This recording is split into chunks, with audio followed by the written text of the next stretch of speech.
Please be seated.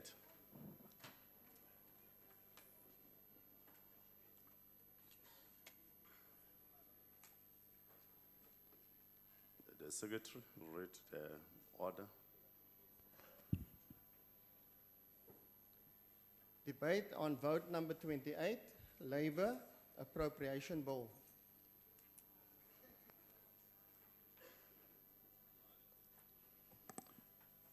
Let us welcome all our guests who are here from the department and welcome ministers and deputy ministers who are here.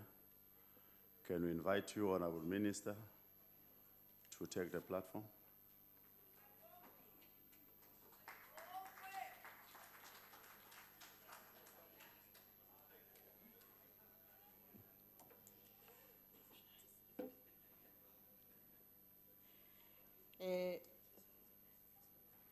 Thanks, Chairperson, honorable members, ministers, deputy ministers, officials of the department, social partners, members of advisory boards, distinguished guests, ladies and gentlemen.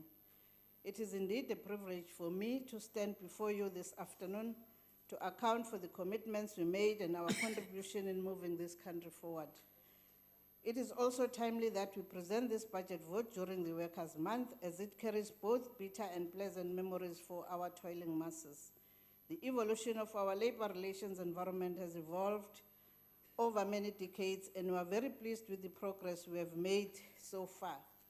We know that it takes decades to transform the labor relations landscape in the manner that we did, particularly in a country with a history like ours. We should not underestimate what we have achieved in just 2 decades since the advent of democracy. There are many countries with democracies that are much older than ours who are still battling to come even closer to where we are. Most of them, when we meet in various international platforms, keep on asking how we did it.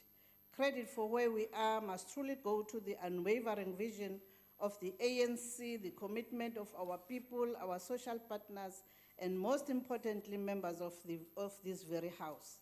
We owe the position we occupy internationally to the teachings of our forebearers in the early labor movement formations. We also owe it to the vision of our people who met in Kliptown way back in 1955 and crafted a timeless blueprint, ezingasoze zabuna, in the form of the Freedom Charter. We also owe our discipline and commitment to do what is right through visionaries like the ANC President Oliver Tambo, who once said, and I quote, "It is our responsibility to break down barriers of division and create a country where there will be neither whites nor blacks, just South Africans, free and united in diversity," close quotes. These are the principles that inform our posture when crafting our policies.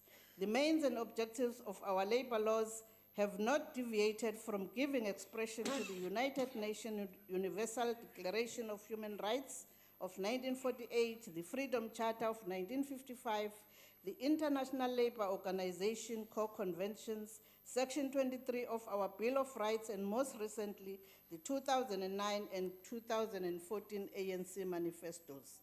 In many instances, our labor laws mirror word for word the text and spirit of these international conventions. The bad news is that we are deeply concerned about the slow pace of transformation in the workplace. The picture in the Employment Equity Report released a few weeks ago leaves much to be desired. We are taking steps to address this problem, including seeking the promulgation of much more punitive measures against those who continue to undermine the employment equity imperatives. The good news is the successful conclusion of an agreement on the modalities of introducing a national minimum wage in South Africa. Our task as the department is to fast-track the process of processing the necessary legislative instruments to give effect to this agreement. Let me thank the President of the country, Honorable Jacob Zuma, for having assigned us this task, and the Deputy President for his leadership in delivering this milestone achievement. I also want to extend my deepest gratitude to our social partners for their stamina in navigating what was one of the most difficult policy issues in the labor market since the dawn of democracy. In continuing with the good news, Let me now turn to a high-level presentation of what we have done on various aspects of our mandate. Let me boldly say that there isn't a single ambition in the Freedom Charter and the country's constitution that has not been fully expressed in our various pieces of labor laws. The Freedom Charter has remained the cornerstone of the ANC's policies, as it is evident in all the labor market policies and legal instruments that we have pursued since the dawn of democracy. To illustrate the point, let's take the Freedom Charter under the theme, there shall be work and security. Chapter 1, subsection 4, and Chapter 3, subsection 11 to 63 of the Labor Relations Act cover in very detail how these Freedom Charter demands are given expression in our labor laws. And the Basic Conditions of Employment Act number 75 of 1997 gives effect to these rights, and in section 23 of our Constitution by establishing and making provision for the regulation of basic conditions of employment, and thereby meet the demands of our people as contained in the Freedom Charter, and also comply with the obligations of the Republic as a member state of the ILO.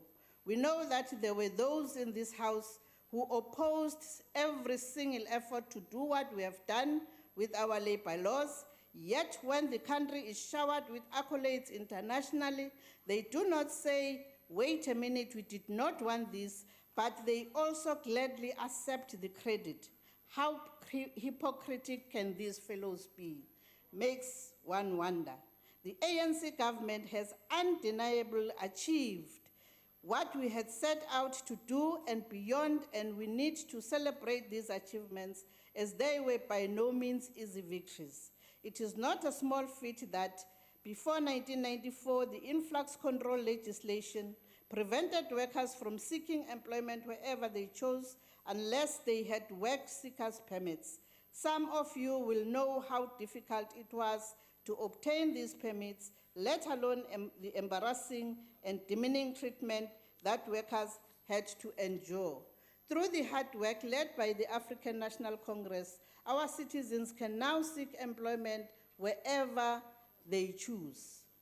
As you may know that today, over 4.6 million workers are dependent solely on the ministerial sectoral determination for their working conditions, as they have no union to represent them. Let us thank the collective efforts of the ANC government. Workers in these sectors are at the very least guaranteed minimum wages, which are set by the Minister of Labour through sectoral determinations. Through the tenacity of the ANC leadership, the unemployment insurance provides benefits that are directly informed by the Freedom Charter and the 2014 ANC election manifesto. Workers who lose their income due to reduced working time will be able to claim benefits, a provision that was only made for very few workers. Now it has been extended to cover all the workers. The UIF Act makes provision for a worker to claim illness benefit if the days of the illness are less than 7 days. Maternity benefits will be paid at a fixed rate of 66% of earnings, unlike in the past. This means that every maternity claim will be paid at a flat rate of 66%, irrespective of how much a person earns. This will give workers better disposable income when they need it most. Workers will be paid benefits regardless of whether or not they have received benefits within the 4-year cycle, as long as the worker has credits.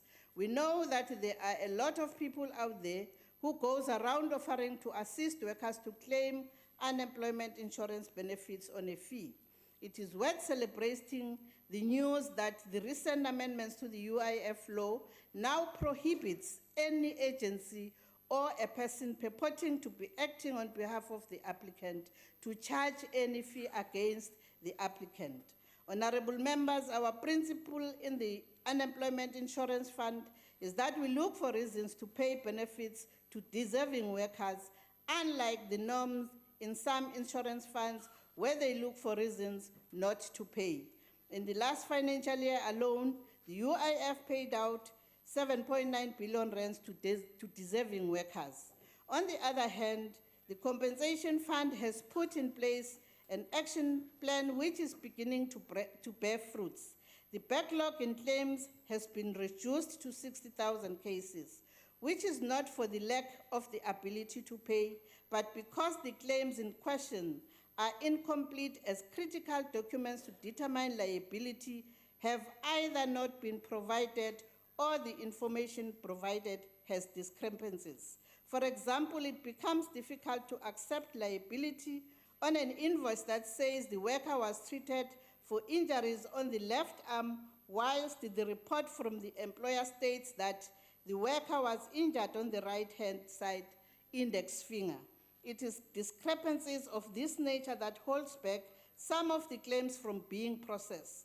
The positive take out of this scenario, though, is that the fund has now built capabilities of detecting what could potentially be dubious claims. So there are both positive and negative dimensions in the current backlog, and I urge you not to focus too much on the negative. Whilst talking about the backlog, let me clarify one issue which creates a lot of confusion among our people. South Africa has two compensation systems, one governed by the Occupational Diseases in Mines and Works Act, which is administered by the Department of Health, and another governed by the Compensation for Occupational Injuries and Diseases Act, which is administered by the Department of Labor. Most miners in South Africa are covered by the ODIMWA for occupational lung diseases based on an assessment of whether a mine is controlled.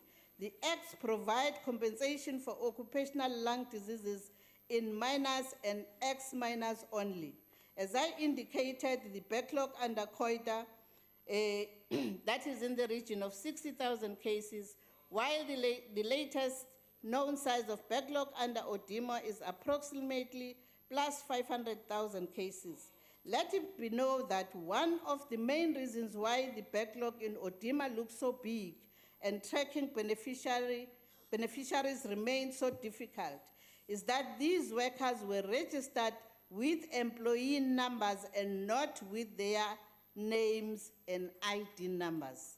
Because of poor record keeping by the mine bosses at the time, trying to match employee numbers to claims is almost impossible in many instances. The ANC government has not given up, though. It continues to invest energies in finding the rightful owners of the unclaimed benefits. I truly hope that this explanation we will all be clear on what we are talking about when making reference to backlog in the compensation system. The proposed amendments to COIDA, whilst they are primarily administrative in nature, the only profound amendment will be the extension of its coverage to the estimated 1 million domestic workers. While it may not be obvious that domestic workers do need COIDA coverage, just pause and visualize a domestic worker climbing a step ladder to clean windows or doubling up with the gardening chores in some cases. Just think about the chemicals they use in our kitchens and bathrooms and the potential health risk exposure therein. Based on these considerations, I'm convinced that this amendment is necessary and it's long overdue. Honorable Chairperson, the Department of Labor is not a bystander in the efforts to create employment opportunities for our people, and these are but some of our efforts in contributing in this regard. The department has signed 30 MOUs with TVET colleges. This is done to train UIF beneficiaries in order to fast-track their re-entry back into the labor market. The UIF contributes 1.8 million per TVET college, which includes stipends for learners for these initiatives. Learners are trained in various disciplines, skills, with a special focus on those that carry the promise of absorbing the learners on completion of their courses. Therefore, we do not train for the sake of training, but we target those skills where there is a demand in the economy and where learners have an option of starting their own businesses if they so choose. 8 TVET colleges have completed training of thousands of learners in civil engineering and construction set of skills. Recently, I attended and officiated graduation ceremony in Hammersdale, where learners obtained their qualification on various skills. I also had the opportunity of visiting a house which these workers built from scratch using their newly acquired skills. And I further visited 3 other projects that the learners worked on, including the church and the ablution facilities in the area. We also find that most of those who completed their training in plumbing were already running their own businesses in the area. I am therefore convinced that both the skills training to enhance employability and enterprise development are yielding the results we need. 100 scuba divers have also completed their training. 41 of them have already been placed on work integrated learning opportunities within the organization in the diving industry. A further 15 of them are awaiting work integrated learning opportunities within the South African National Defence Force, and 40 are waiting for integration within the South African Police Services. A group of 20 learners who enrolled on the training program to become pilots have less than 6 months left to complete their training. The pilot training school has secured an endorsement from SA Express to assist these learners to accumulating flying hours that are necessary for them to be employable by commercial airlines. I also had the chance to visit these young learners who were bragging about their achievements. As an aside on how confident these learners are, some went on a flight joyride without permission from the school, and as a result, they expelled them from the program when they got back. And these learners took R. Kelly literally when he sang, and I quote, "I believe I can fly." And indeed, they could fly, honorable members. I also had the opportunity to officially launch a compensation fund in the South African Association of Chartered Accountants partnership to train learners on medical and actuarial skills. The program targets young people that would ordinarily not qualify for NSFAS nor secure loans from the financial institutions. These are often referred to as the missing middle. The first take of 100 learners have commenced their studies in different skills disciplines as follows: 20 medical doctors, 20 nurses, 20 occupational therapists, 5 actuaries, 20 medical orthotists, and prosthetists. We also intend absorbing most of these learners at the compensation fund, as these are the skills that we need ourselves. We are making humble contribution, and we can already see social development dividends. We are determined to continue with this initiative and upscale them where necessary. DOL is an important catalyst in our economy. Honorable Chair, let me now turn to the myth that continue to do rounds in the public domain, and that is the Department of Labor, or the funds are sitting on billions of rands which are not invested in the economy. The Unemployment Insurance Fund has indeed accumulated a surplus of 130 billion, and the compensation accumulated 57 billion in the same period. And we must congratulate the funds for the job well done. But let us set the record straight that these two funds are not sitting on this money. All these funds are invested with the Public Investment Corporation. Let me start with the unemployment insurance. They have invested in government and parastatal bonds, listed equity, money market instrument, listed property equity, and social responsible investment. We have also invested in projects such as the provision of students' accommodation and students' loans. And already 10,000 beds for students' accommodation has been delivered.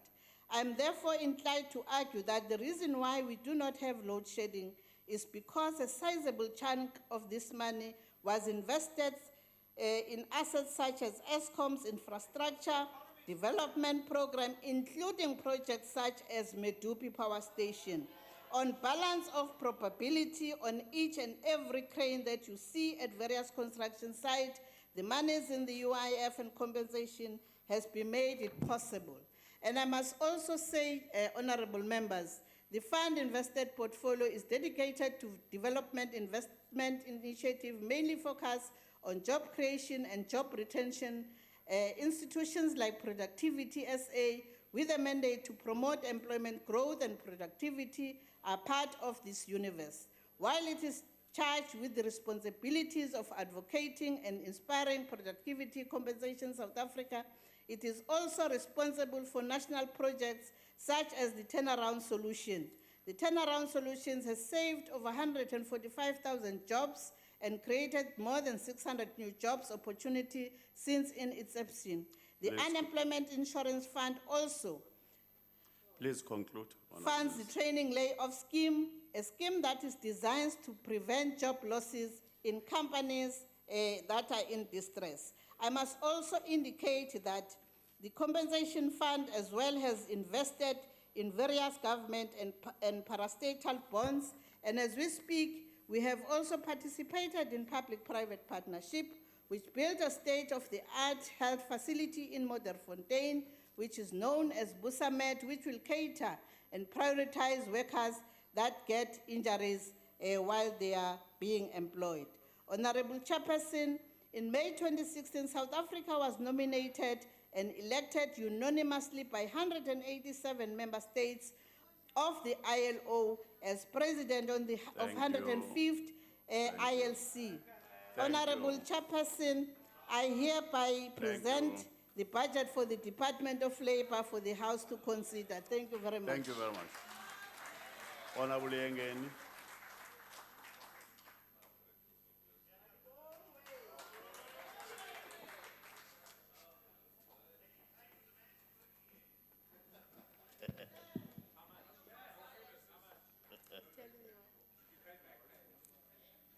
I'll tell you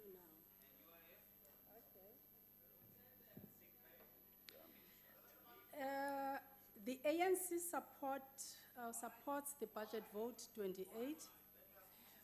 Honorable Chair, we meet here this afternoon as nations around the world are seized with the challenge of improving the lives of their people, a continuous quest to deliver a better life for all. South Africa is not an exception. As a result, the ongoing global economic turbulences have pitted governments against strategic stakeholders, such as labor formations, with tensions rising from competing interests ranging from remuneration, basic amenities, such as the provision of healthcare services, to profit-making. For example, technological innovation and the speed at which it impacts the world of work are the new challenges that need urgent solution by policy and lawmakers around the globe. The International Labour Organization has been holding discussions on numerous platforms on this subject, and I hope we will seize the opportunity to come up with policies to address this phenomenon. The digital society of the future still has not found its appropriate form and function as yet. Therefore, we are presented with an opportunity to devise new strategies before any major impact is felt. In preparing for the meeting on the annual performance plans and strategic plans of the Department of Labor and its entities, as it is standard practice, we invited the Auditor General to brief the committee on the feedback following the review of their annual performance plans. It was both gratifying and encouraging to receive the AG's response stating that for the year in review, there were no significant findings raised during the review of the Department and its entities. Considering the report of the AG on the annual performance plans of the Department and entities for the 2015-16 financial year, wherein the AG stated that the quality of the APPs over the previous 3 years had not improved and did not meet SMART principles, the latest statement from the AG yields positive expectations going forward. Minister Oliphant, I wish to applaud you and your department for working day and night to ensure that services are delivered by all your entities. We note the challenges that are still there. However, the situation is improving on a daily basis. Honorable Chair, the introduction of a national minimum wage will address one of the biggest challenges facing South African labor market, which is the rise in precarious work and the increasing number of workers that fall out of the ambit of the current labor legislative framework, against much resistance from certain sectors, we have seen a global shift towards minimum wage coverage. For example, the Institute of Economic and Social Research presented a first comprehensive review of the first year since the introduction of the minimum wage in Germany, with clear evidence that millions of workers had benefited from it without the predicted negative impacts on the labor market. When drafting the documents that informs the adoption of the national minimum wage, one of the considerations would have to look at the socio-economic challenges that are unique to South Africa. More importantly, trade unions have an added burden to safeguard and do oversight on proper implementation of the national minimum wage, as they are the voice of the most vulnerable workers.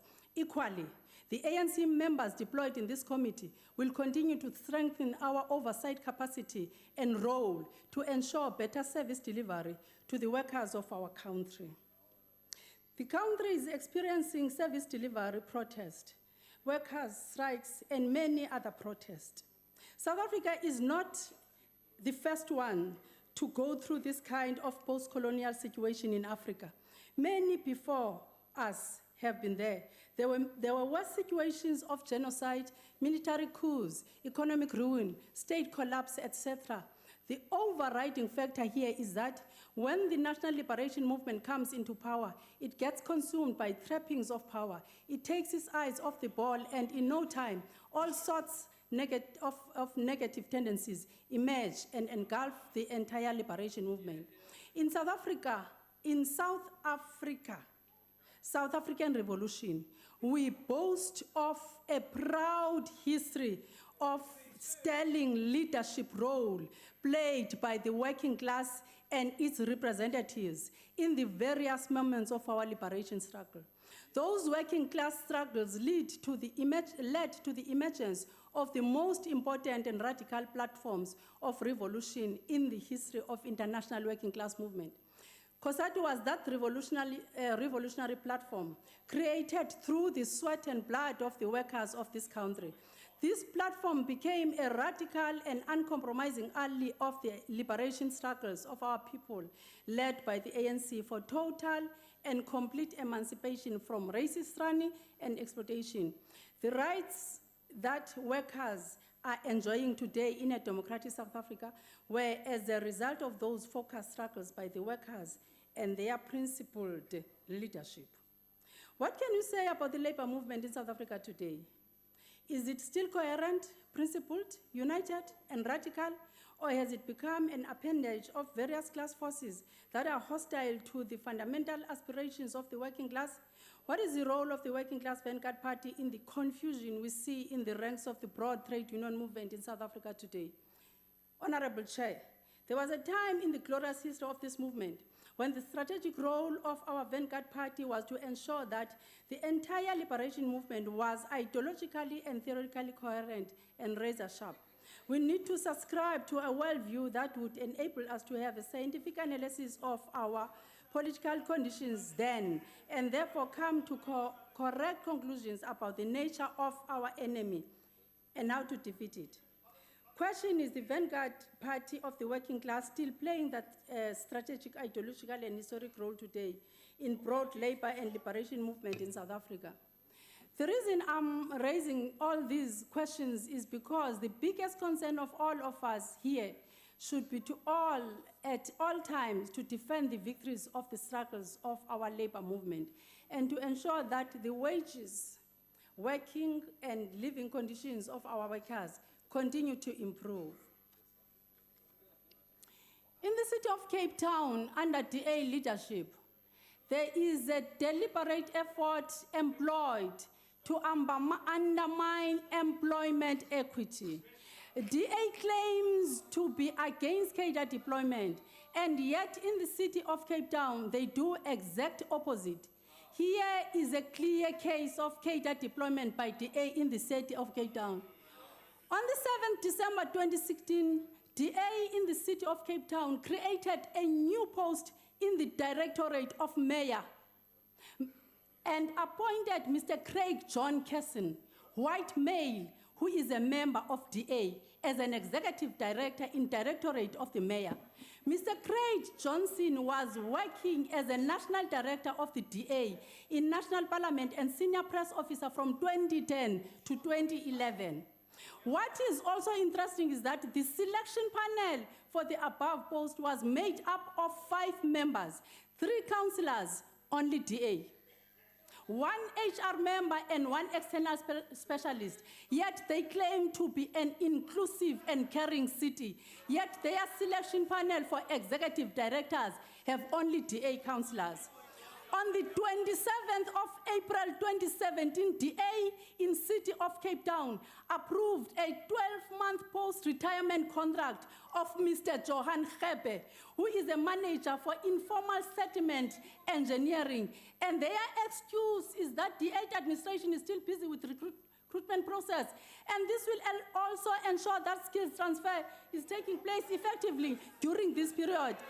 They also claim that the extension of Mr. Gerbe's retirement contract will assist Directorate in retaining his highly competent skills. Yet we all know that the City of Cape Town has more than 230 informal settlements. People are dying of fires in the informal settlement. Just 2 months ago, 8 people died in Imizamoyetu informal settlement Hout Bay. Yet, you have this so-called highly competent old man that the DA is not willing to let go.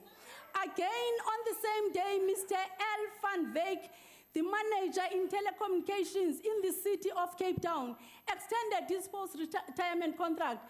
They claim this will improve knowledge transfer and mentoring to the incumbent, which is Mr. Bosman, under the same pretext of transferring of skills. On the very same day, yet again, 27 April 2017, Mr. Paul Booth, the head of design in the Built Environment Management Department, DA councillor, approved his post-retirement employment contract. They claim that due to demand of the ODTP, Organizational Developmental Transfer Plan process, the advert for Mr. Booth's replacement was not processed timelessly. These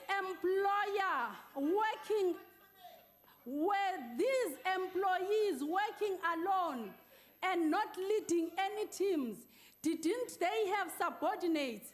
If not, are their teams or subordinates useless without these old men? Why didn't they transfer their skills earlier before going to retirement? And why didn't DA have a skill transfer mentorship program in place?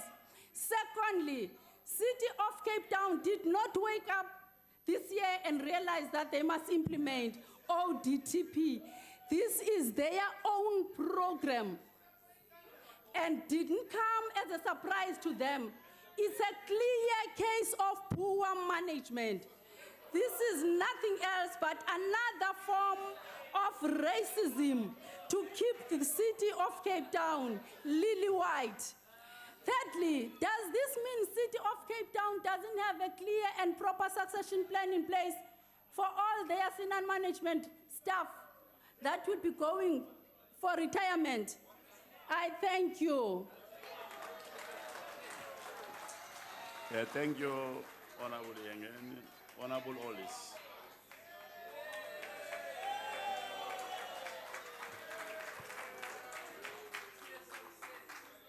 Sure, after all that ageism.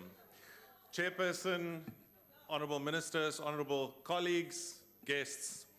In Zuptistan, the Labour Ministry doesn't care about jobs. In the post-2008 global economic meltdown, countries have been scrambling to create jobs by any possible means, except here in Zuptistan in the south. In the USA, where the meltdown started, Barack Obama bought out troubled banks, offered incentives to produce electric vehicles, drastically lowered interest rates, and created many jobs. But here in Zuptistan, the president met in Saxonwald and appointed Zupta-friendly ministers. and then shuffled and shuffled and shuffled them every time a minister disobeyed a directive from you-know-who. In the EU, debt in Greece, Turkey, Spain, and even Italy was restructured, or stimulus packages were implemented to create jobs. Here in Zuptistan, the Labour Minister did nothing about strike violence until 2016. We implemented rolling blackouts, forcing businesses like the aluminium smelter for Kucha to go elsewhere, and rapidly raised electricity prices. We then implemented a de facto ban on temporary employment services, all costing jobs during the global downturn. The Chinese government, by contrast, invested in massive infrastructure rollout to boost their economy, building whole cities. Now, under the Belt and Road project, China is revitalizing its old silk trade routes to Europe and Africa to boost trade. In January, a new train route was launched essentially between Beijing and London, taking goods across the whole of Asia, the whole of Europe to boost trade. Here in Zuptistan, we implemented the much-hated e-toll system and failed to complete our 2 new power stations with colossal cost overruns. In Kenya, 8,000 jobs were created, rising to 30,000 jobs by building a new standard gauge railway line from Mombasa to Nairobi to change travel time from days to mere hours. In fact, this train line is now going to be extended to Uganda, Rwanda, and Burundi, with funding already approved, and in future will be extended to the DRC, creating the first Indian Ocean to Atlantic Ocean rail route across Central Africa. Unfortunately, most residents of Zuptistan don't realize that our president was appointed the head of the NEPAD Presidential Infrastructure Champion Initiative, and that is in charge of the Southern African rail and road programs. To date, he has not delivered a single kilometer of road or rail in 5 years heading this initiative. He's not revitalized the rail route between Durban and Dar es Salaam as he promised, and must be ranked as the poorest performing infrastructure champion on the African continent. No jobs were created by this president or the Labour Ministry during the global economic downturn, but in fact the Zupta cabinet cost us 900,000 jobs. I know, Minister, that you're quick to point out that creating jobs is not your mandate. But in fact, Minister, creating jobs is everyone's mandate, especially cabinet members. When you radically and without warning up the minimum wage in agriculture, even your friends in PLAS, the research unit at the UWC, say that you cost South Africa thousands of jobs. When you and the ANC amended labour laws to effectively ban temporary employment services in SA, you cost SA jobs. And when your boss, the Honourable President of Zuptistan, shuffles the cabinet in the dead of night, it wrecks business confidence and leads to more job losses. You can deny and obfuscate all you like, but the voters punished the ANC and the Zupta cabinet with the biggest drop in electoral support from 62% down to a measly 53%. Aren't you embarrassed? Now, in this context, it's difficult to understand how the Department of Labour and 2 ministers are planning to fail again this coming year. Failure number 1, the Department of Labour has reduced the target for the public employment services to place people in jobs compared to last year. In 2016, they placed 14,000 people in permanent employment. This year, the actual target has been reduced to only 8,000 people to be placed in jobs as a result of budget cuts. Rating downgrades cause budget cuts. So when the president says that rating downgrade is no problem, he clearly doesn't care that the department is actually planning to place 6,000 fewer people in jobs than last year. Failure number 2, Productivity SA had their funding cut twice in the past financial year, and the minister is planning again to delay their funds. Let's remember that Productivity SA's methods are the cheapest way of saving jobs in South Africa. Compared to the massive incentives to create jobs in the motor industry, Productivity SA requires a fraction of that money to save companies from liquidation or save jobs through improving productivity. Every time the Labour Committee meets, we are given a different explanation for the cutting of funds to Productivity SA. First, we're told they didn't apply for the funds. Then we were told they didn't follow the correct procedures. Then we were simply told there's something fishy with the finances of Productivity SA, and we've appointed an external investigator. Then the minister says right here during question time that they were given their money. Yet the strategic plan of Productivity SA tabled on the 4th of May says that they only received 95 million of the budgeted 191 million rand. Failure number 3, the minister says she's not going to study the potential impact of the national minimum wage on the textile sector, or any other sector for that matter, and not even consider any sectoral exemptions by sector. So essentially, we are driving the economy into a dark tunnel with no headlights on and hoping there won't be a crash. Failure number 4, the Department of Labour has reduced all the target indicators across all entities in the department to approximately 1/3 of the indicators on which they have to report to Parliament last year. Now you get what you measure. If Parliament will only get reports of 1/3 of the indicators, it means transparency is gone. We simply don't know where the problems are. The DG has agreed to ensure the full reporting of the indicators after an intervention from the committee. We live in hope. However, Minister, you wouldn't know this because you never attend our committee. Having attended only 2 committee meetings in 7 years means that you are not accountable. Unless, of course, they're holding you accountable in Saxonwold.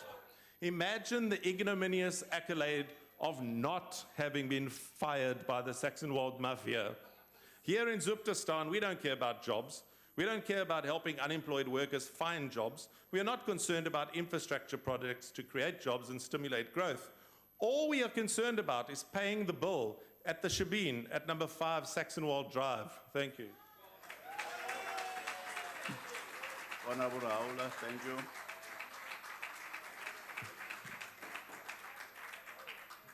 Since 2014, the department had engaged in a series of labor relation amendments such as LRA, EA, BCA, SDA, and UIF, with an objective of protecting vulnerable workers from the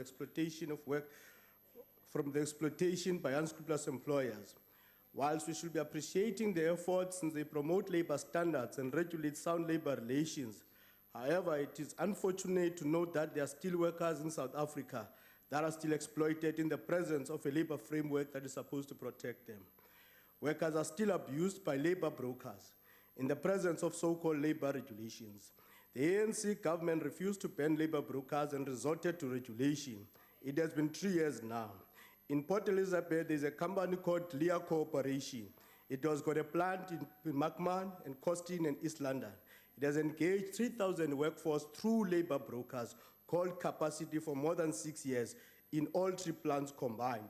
These workers are paid labor broker rate. They do not enjoy Provident Fund and do not enjoy sick leaves and related benefits. Since 2012, the EFF had called for a national minimum wage to protect vulnerable workers such as domestic workers, farm workers, cleaners, waiters, and cashiers. And we had proposed that the minimum wage must not be less than 4,500, and the ANC government refused. After 5 years since EFF called for the minimum wage, the ANC government is offering a national minimum wage of 3,500, which translates to 20 rand per hour. This minimum wage only applies to the most strongest sectors in the economy. They apply to the motor sector, they apply to the engineering and metal, they apply to tire, of which these sectors are already above the national minimum wage.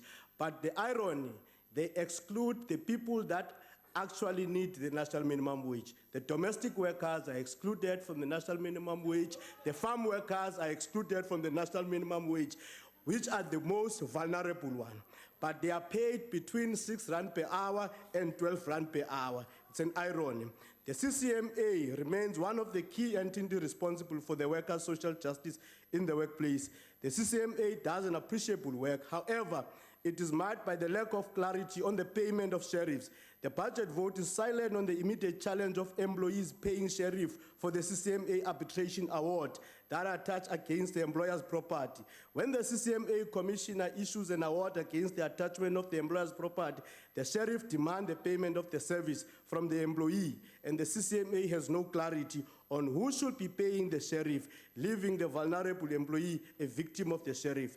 The EFF appreciates the public employment service function of the department to registering job seekers. However, in light of the economy that does not grow nor create jobs, the allocation of funds for this function remains ceremonial if there is no corresponding obligation for the absorption of these job seekers. The EFF has called for the protection of local economy and the professionalization of agricultural sector value chain. The public employment service job seeker registration must culminate into skill development of young people for agricultural absorption facilitated by the state funding subsidy. The budget must give expression to the need of exploiting the agriculture sector as a corresponding avenue for job creation. The budget vote is silent on the inefficiency of the Department of Labor entity, which is the compensation fund. The compensation fund reported 70% backlog on the payment of people's compensation between 2015 and 2016, which was compensation that has been sitting in the system, that has been sitting in the system for the past 10 years, reported as legacy fund. The entity reported that these beneficiaries could not be traced. This was the most poor excuse recorded for the entity and demonstrated a degree of negligence against working people. The portfolio committee up to date has not received a report clearing the 70% backlog. The EFF welcomes the formation of SADU. We welcome and celebrate the era of independent trade union. Sadly, NETLEC and ANC government has rushed the consultation process on the national minimum wage. The consultation on the national minimum wage must be reopened, since the newly formed federation, which represents 70% of the South African workers that were not organized at the time of consultation. The budget vote must give expression on the need to consult workers on the minimum wage, including general incapacity of the department to reign over labor brokers. Lastly, the budget is quiet on building the capacity of the inspectorate services. On the last and on the most recent oversight that we have conducted as a portfolio committee, we have discovered in Northern Cape, KZN, Western Cape, that there are still farm workers that have not access to ablution services, that are having deductions that cannot be explained, that are subjected to serious hazard without proper inspection. Thank you very much. The inspector's last inspection has been 5 years ago. Thank you. So the EFF rejects the budget bill. Thank you very much. Honorable Estenhazen.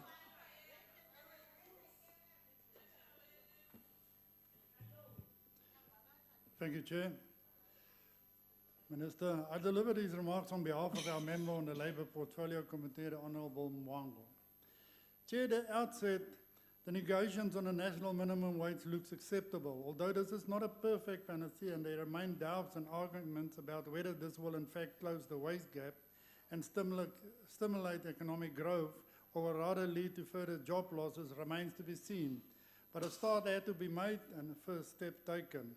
As the implementation date is set for 2018, there is still time and it remains the responsibility of the department to ensure that a national minimum wage that is introduced finds the necessary balance between closing the wage gap and not causing further job losses. The 2015 labour law amendments, while offering improved protection of job and job security, still require a full impact assessment in respect of the potential cost to the job market in terms of available jobs. Chairperson, in the last couple of years, our country has suffered from some of the worst and most protracted labour strikes in history, and we still see the blame game being played by government leaders instead of real action being taken to address poverty, inequality and unemployment. This lays seeds to the growth economy we are trying to build. Rolling strike action destroys productivity, hinders economic growth and has impacts on job creation, particularly in the unskilled sector. Investors want a stable political environment, regulatory certainty and labour stability. The rigidity of our labour laws and regulatory environment is also partly to blame for the slow levels with which our economy is creating new jobs. The 50 billion motor industry is being a good example. The DTI's proposed empowerment code is unworkable for this multinational vehicle industry, who employs 200,000 people.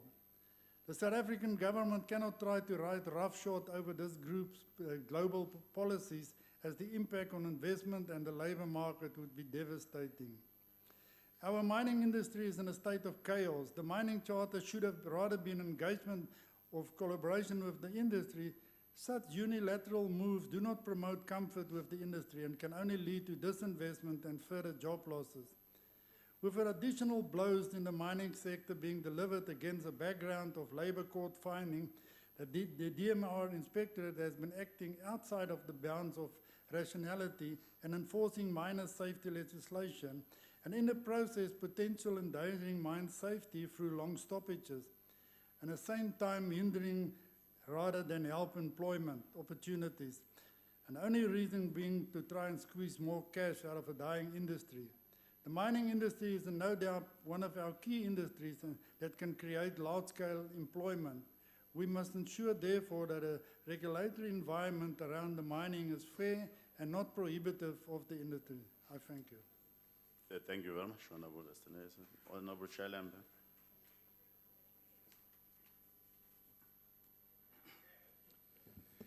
Chairperson, the National Freedom Party notes the report on the Portfolio Committee on Labour and Budget, Vote 28.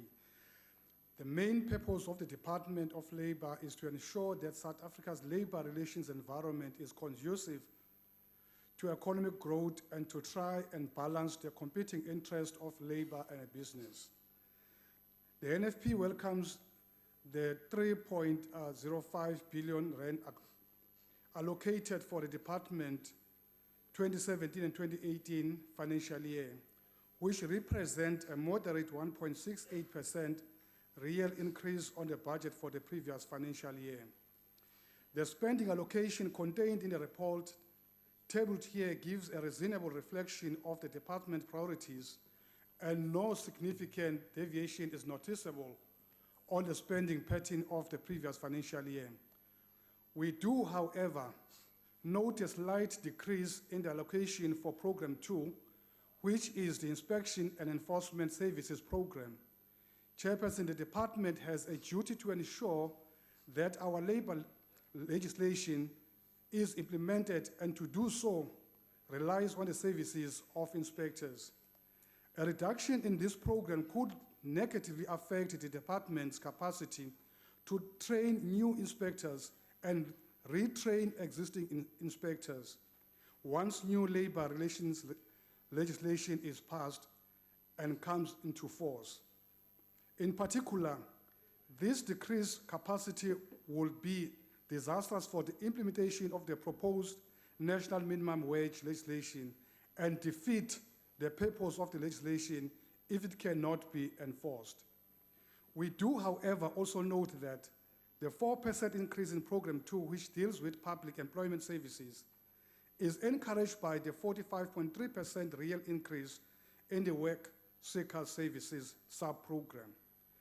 This sub-program, if expanded, could be a significant source of centralizing job opportunities and stand to benefit more job seekers. Finally, the NFP believes that the national minimum wage related legislation must be prioritized, but we understand that before it can be done, government must first conduct a socio-economic impact assessment. We urge the department to act as a driver to facilitate this assessment so as to accelerate the pace of implementation of this potential tool of poverty alleviation, which stands to benefit an estimated 6.6 million people when fully implemented. In conclusion, the LFP support the report on Budget Vote 28. Thank you very much, Honourable Member. Honourable Deputy Minister of Labour.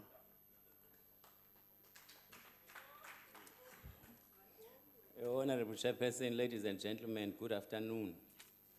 I'm once again honoured to be standing before you today to present our budget vote to this august House during the month of May, the Workers' Month. If you have never been marginalized, never been poor, never been denied access to quality education, never been discriminated against, never been unemployed, and never worked as a laborer, you will never fully grasp the plight and the pain of those who have been exposed to such circumstances. The government of the people, through the ANC, understands the plight of the poor and the vulnerable workers of our country and is best placed to deal with their challenges. This is precisely because the ANC has walked the journey with them, has weathered the storms, and has come out on the other side. We are therefore able to see the old and the new South Africa through their eyes. Our transition from the old to the new South Africa is a powerful narrative of our country.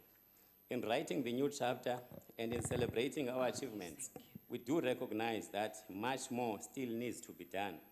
However, it is also important to highlight that we have so transformed the labor relations landscape that, as the Minister has already indicated, we enjoy international recognition as trailblazers in this regard.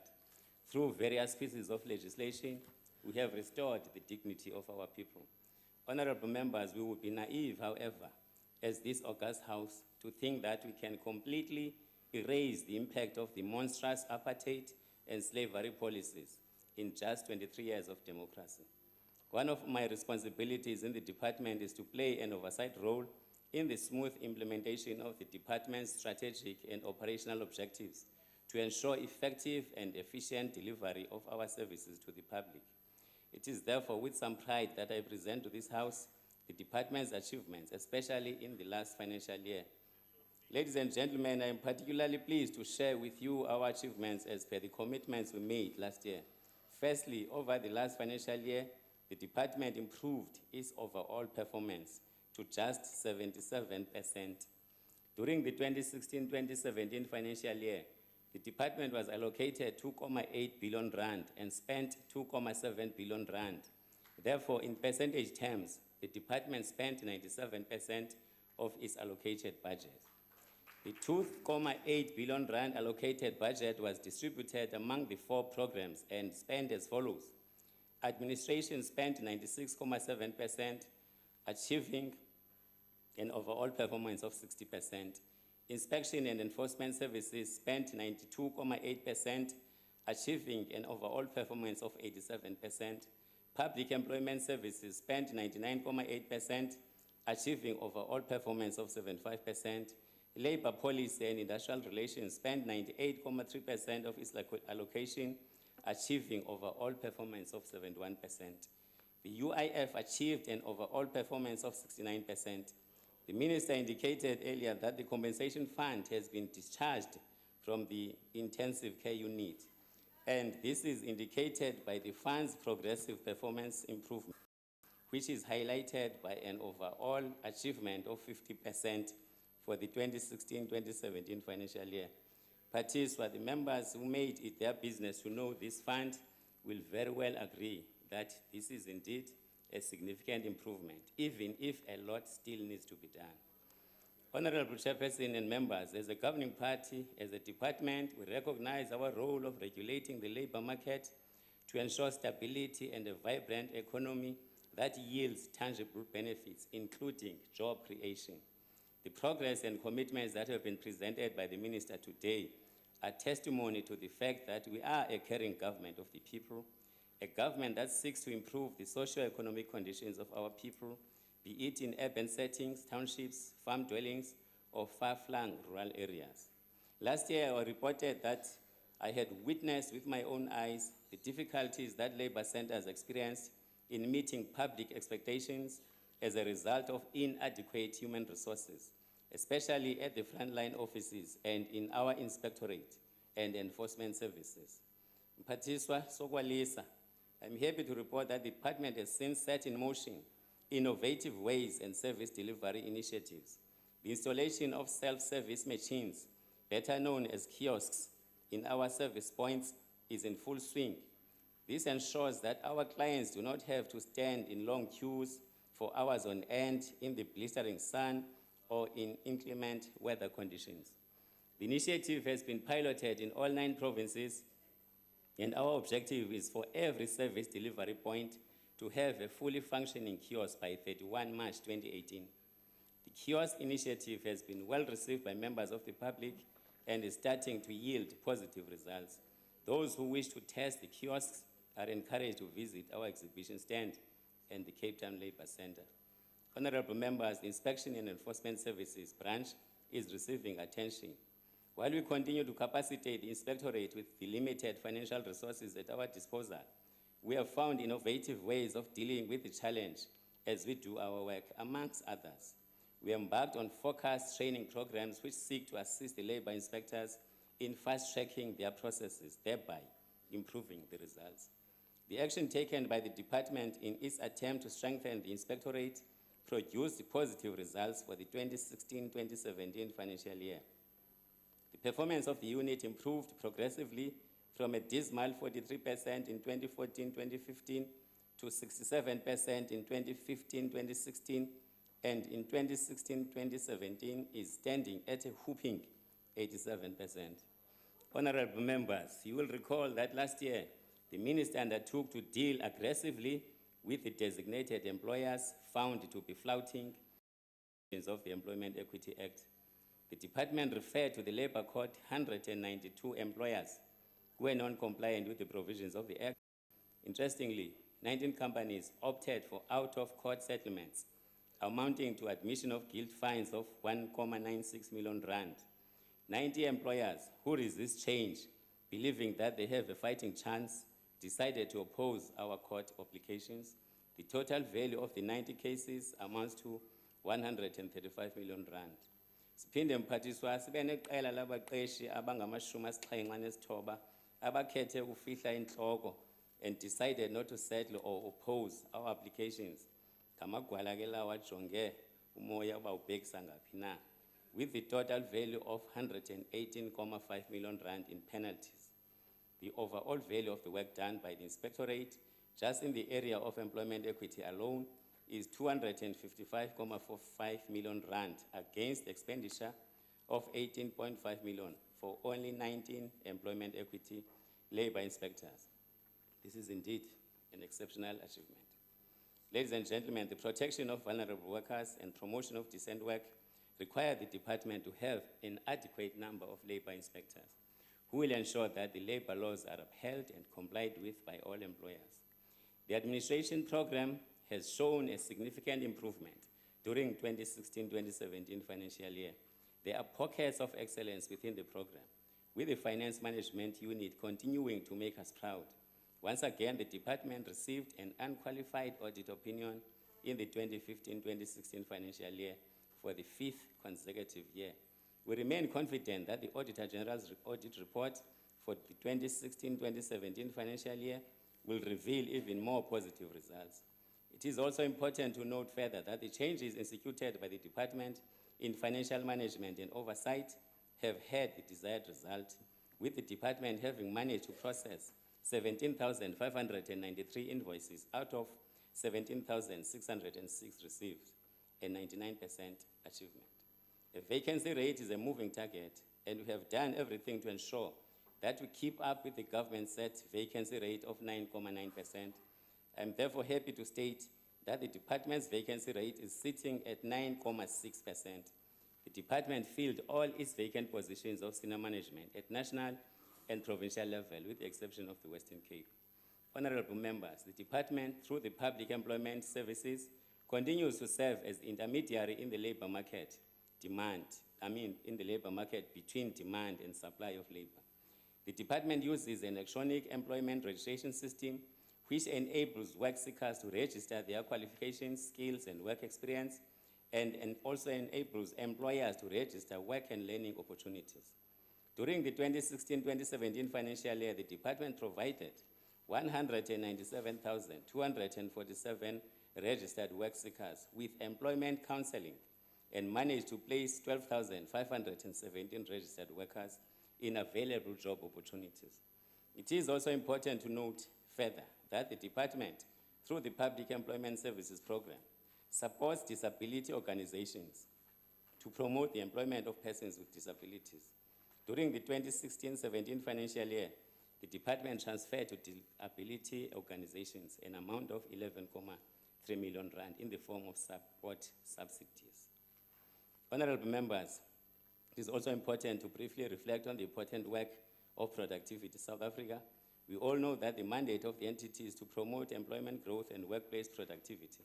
I am pleased to announce that the department, through the UIF, transferred an amount of 24.4 million rand to assist in the implementation of the Turnaround Solution Program. This program assisted 49 countries and saved 4,760 jobs in the 2016-2017 financial year. On the other hand, the Workplace Challenge Program that seeks to improve the productivity and competitiveness of South African enterprises has a total of 776 companies employing 49,138 employees participating in this program. Urhulumente wombutho wesizwe akasaqhubi nje kuphela ngoku, ubhabhe muffin. Honorable members, we acknowledge that labor policy and industrial relations is our business, and our contribution to the national minimum wage speaks for itself. The introduction of the national minimum wage fulfills an important undertaking of the ANC to the workforce of our country. We do not doubt that the minimum wage will contribute to radical socio-economic transformation.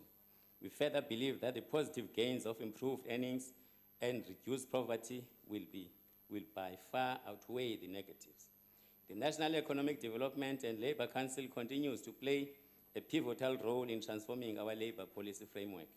We therefore acknowledge that the department would not have achieved the milestones it achieved in the labour policy development space without the commitment and support we get from NEDLAC.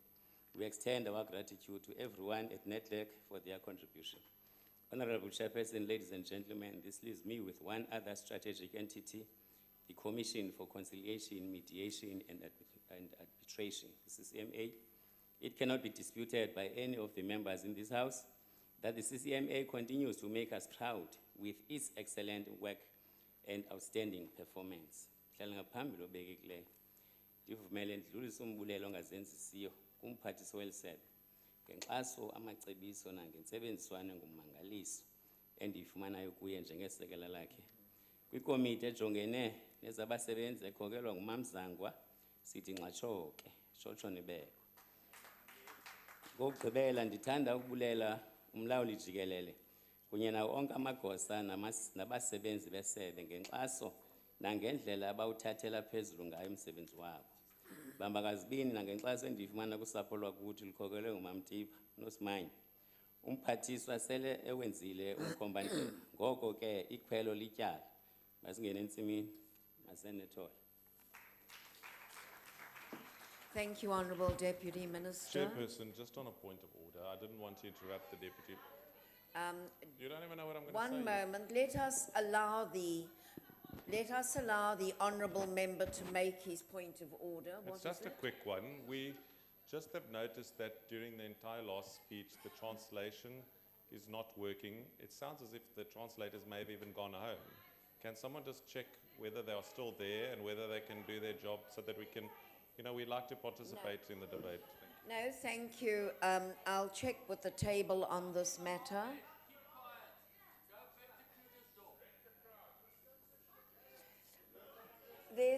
I know that it's a long session, but let's not get too rowdy. But I believe we can proceed.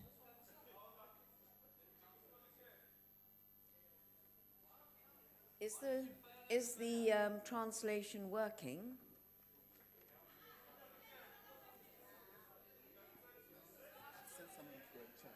So can we proceed? Yeah, we can proceed. I will simply ask the following speakers that come now to take cognizance of that, because I'm sure you would all like your honourable fellow members to understand what you're saying, as well as South Africans. Honourable Alberts.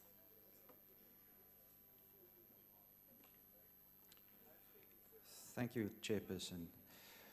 Minister, South Africa is not working. We have ample labour available, but they are not working, and it's because the ANC is not working. Our unemployment levels remain persistently high. There are many reasons for this, but the main reason is the captured president, his cabinet, and policy uncertainty heightened under the dubious banner of radical economic transformation. And this is not only us saying this, but the international credit rating agencies, the IMF, the European Union, and the United States. The USA started focusing on this fault line even while President Obama was in the White House. The question is now whether the ANC will be able to change its labour policies as required. Otherwise, we will never get out of the junk status hole dug by the ruling party.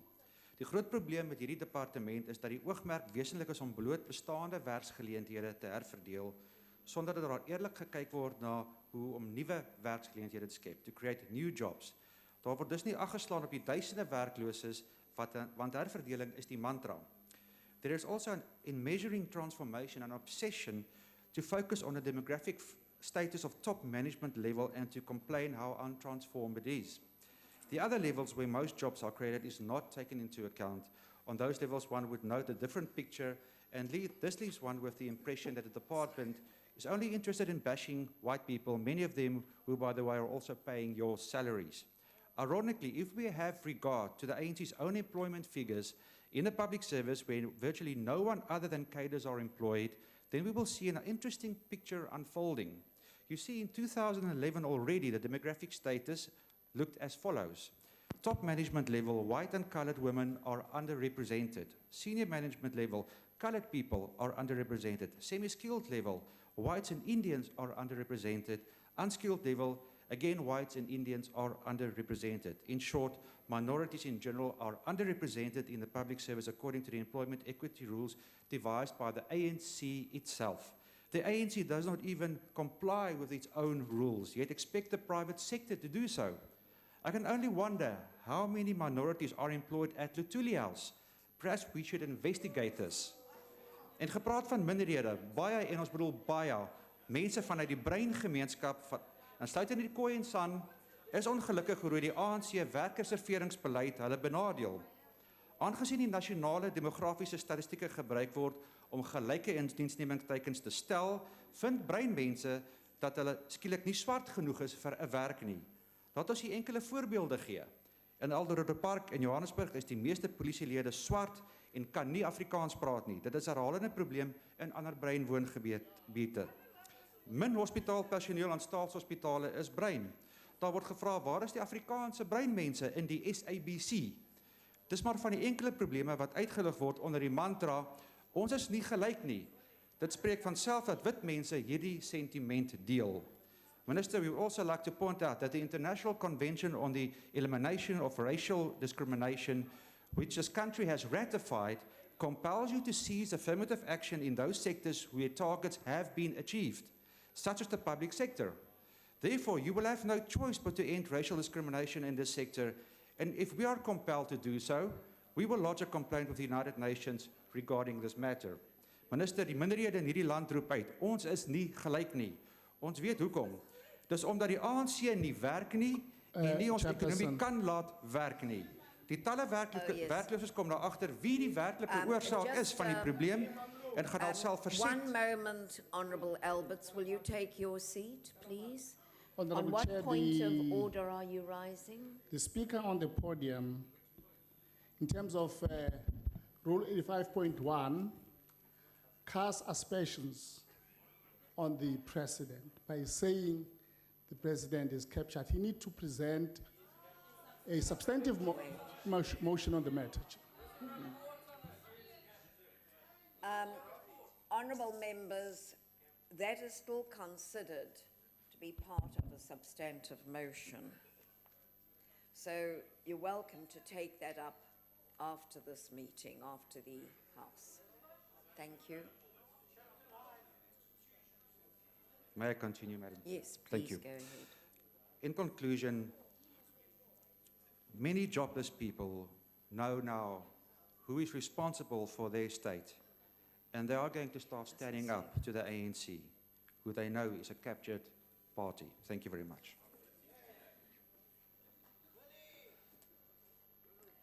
Honourable Madisha.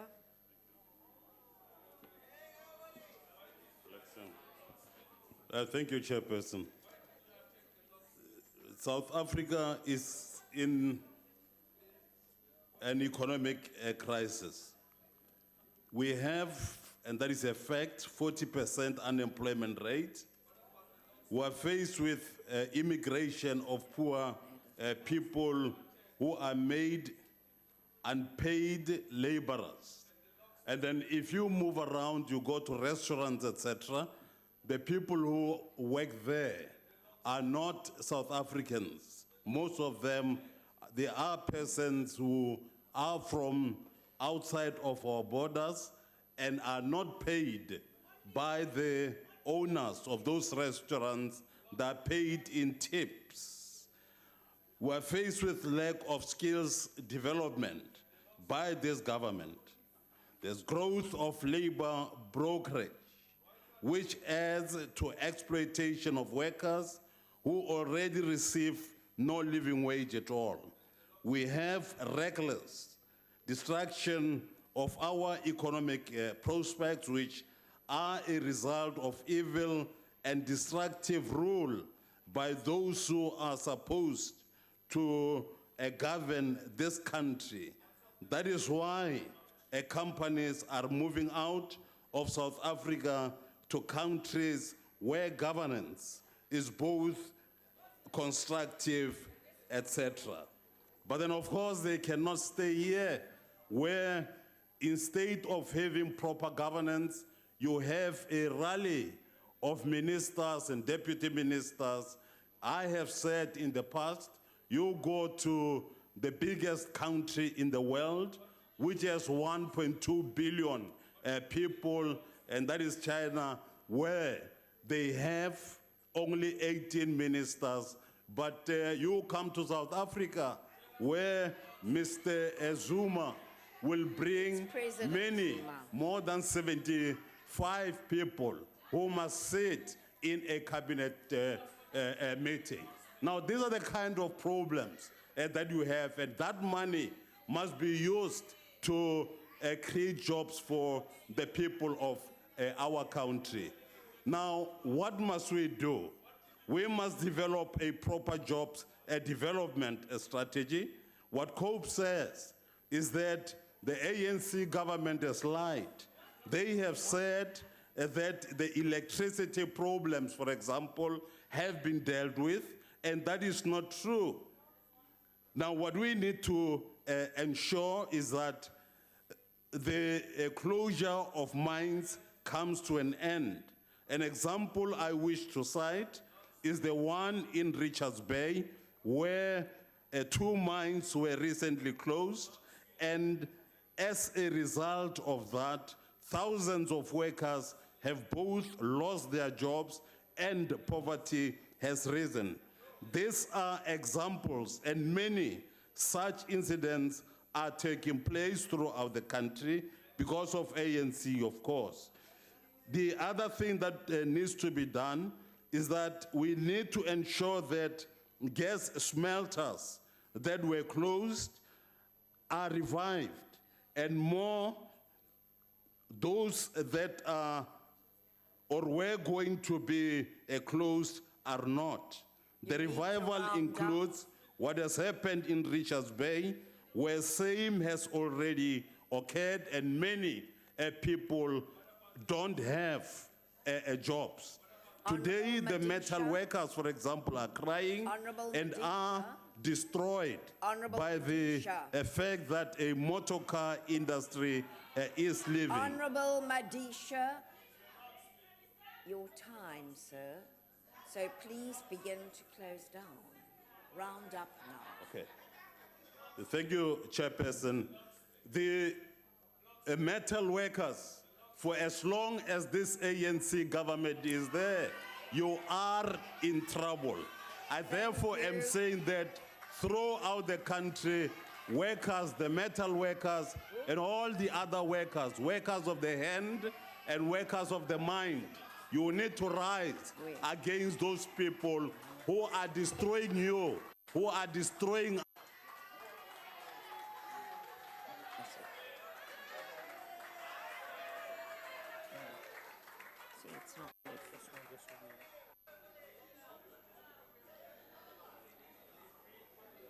Right, for the next few speakers who come up, perhaps I'm not speaking loud enough, but when I do mention your name, it means you've got 10 seconds left. So that, just as a little indication to the rest of you.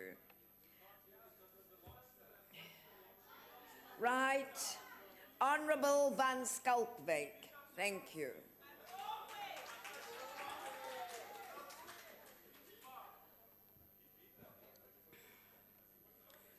Honorable Chairperson, Ministers and Deputy Ministers, the DG and officials of the Department of Labour, guests and fellow South Africans, good afternoon. The ANC supports the budget, vote 28 of Labour. Agbare voorsitter, dit is 'n jaar waarin die ANC erkenning gee aan die besonderse bydrae wat ons oorlede leier Oliver Tambo gelewer het tot die vryheidsstryd en die organisasie. Wat egter kenmerkend was van kameraad Tambo, was dat hy hom beywer het tot eenheid. Die spreekwoord lui dat eendrag bring mag, maar tweedrag breek krag. Dit is ook van toepassing op ons lewens in totaliteit. As leiers van verskillende organisasies, as ook leiers van die land, het ons 'n verantwoordelikheid om eenheid te bewerkstellig in alle areas van ons lewens. Dit help nie dat ons wil politieke verskille gebruik om tweedrag in ons land te bevorder nie. 'n Realiteit is deesdae dat sosiale ewel soos moord, rasisme, mishandeling van vroue en kinders floreer onder sulke negatiewe omstandighede. Laat ons dus waaksaam wees as leiers van ons mooi land Suid-Afrika en onsself beywer tot die vooruitgang van ons land deur middel van eenheid. Ons gebruik die maand van Mei om werkersmaand te vier.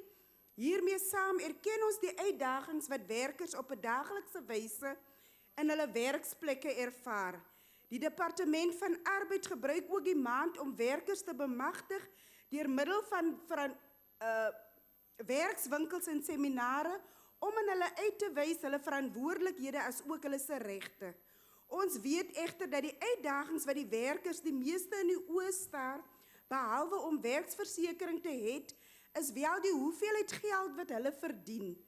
Dit is baie moeilik vir werkers om in die ekonomiese omstandighede 'n goeie bestaan te verseker waarin hulle in hulle basiese behoeftes vir hulle afhanklikes kan voorsien. Alreeds gedurende die 2012 Nasionale Kongres van COSATU was een van die resolusies dat die realisering van 'n nasionale minimumloon 'n noodsaaklikheid is om die omstandighede van werkers, veral diegene in kwesbare sektore soos die huiswerkers en die plaaswerkers te verbeter. Die leier van die alliansie, die ANC, het gehoor gegee aan die versoek om die werkers en daarom 'n deel van die verkiesingsmanifesto van die 2014 nasionale elections. Dit beklemtoon is een van die beloftes. Sou die ANC weer die geleentheid kry om die land te regeer. Ons agbare president, agbare Jacob Zuma, het dus in sy staatsrede van 2015 opdrag gegee dat die moontlikheid van die nasionale minimumloon ondersoek moet word. Na 'n lang proses wat gelei was deur onze agbare Cyril Ramaphosa, onze adjunkt president, het verskillende rolspelers die geleentheid gekry om insaag te lewer tot die implementering van die nasionale minimumloon. Op 7 Februarie 2017 het die implementering van die nasionale minimumloon se ooreenkoms in werking getree. In die aanloop tot die implementering van die nasionale minimumloon het ons egter vele doemprofete wat nie 'n beter lewe vir arm werkers wil sien realiseer nie.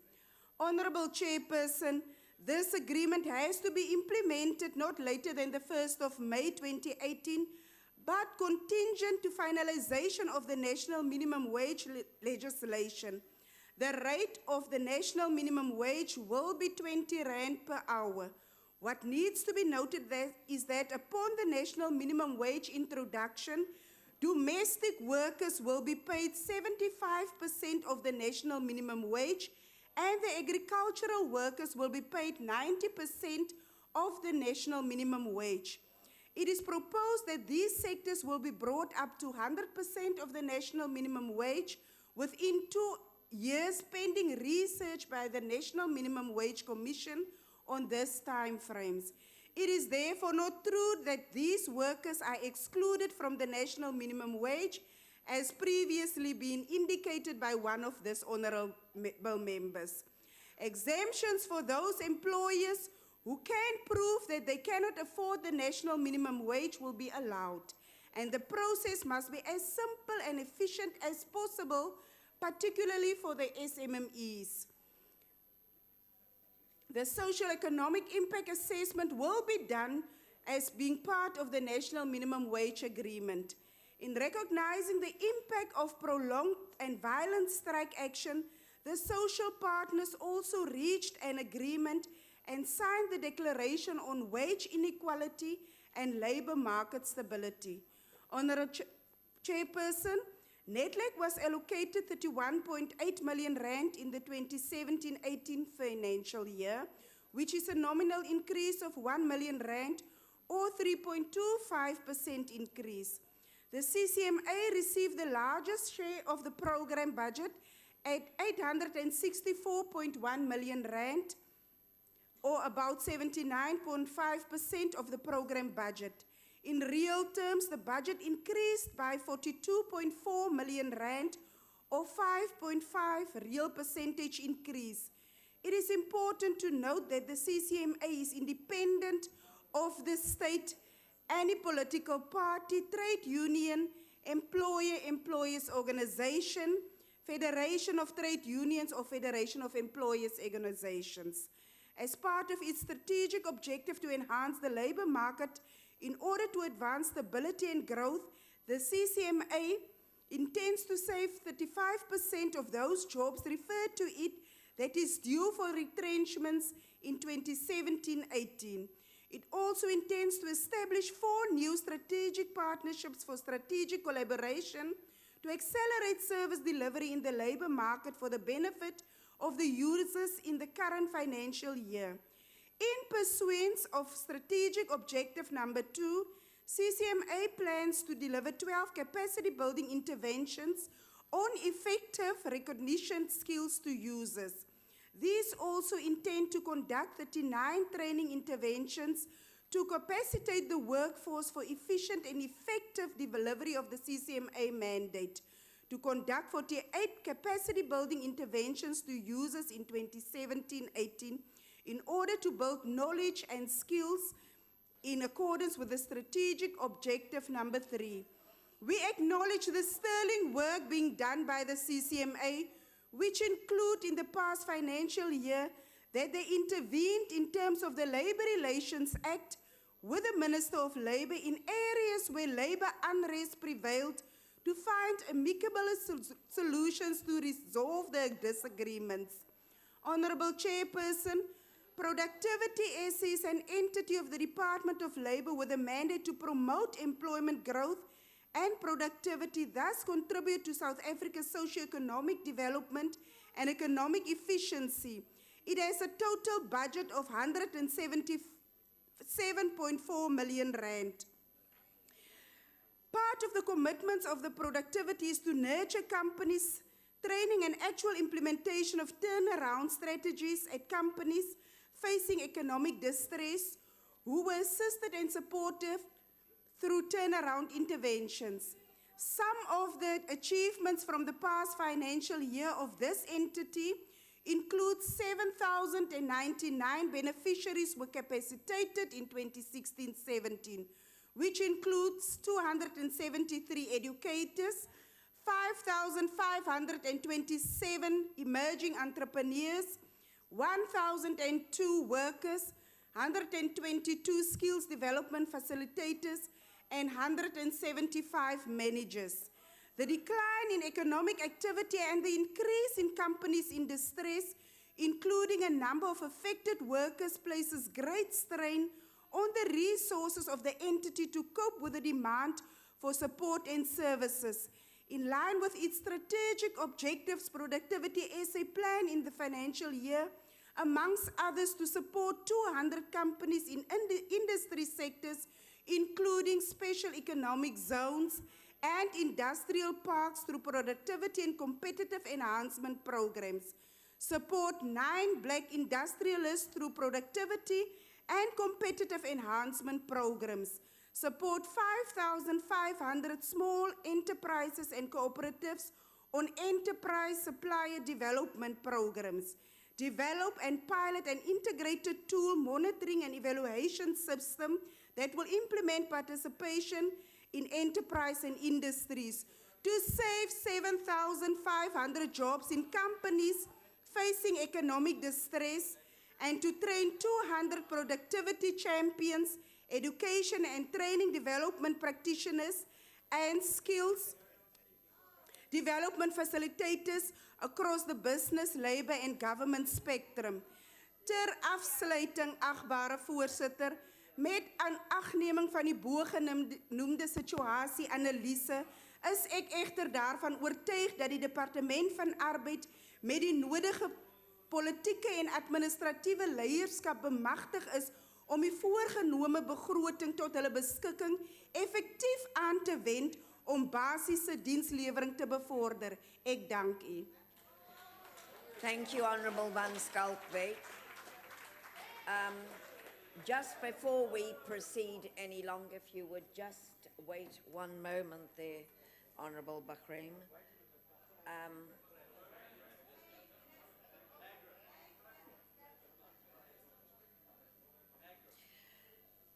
Bagram, yes, if you would just wait a minute. The earlier speaker at the podium, the Honourable Madisha, I did not hear clearly what you said. What I heard seems to differ from others. And no, perhaps you need one. But what I do believe we should do is to listen to the Hansard so that it's quite clear what was said with respect to capture. What I didn't hear was what others may have heard. So on that basis, I can't make a ruling right now because I don't know what exactly was said. Thank you. Right, Mr. Honourable Bahram.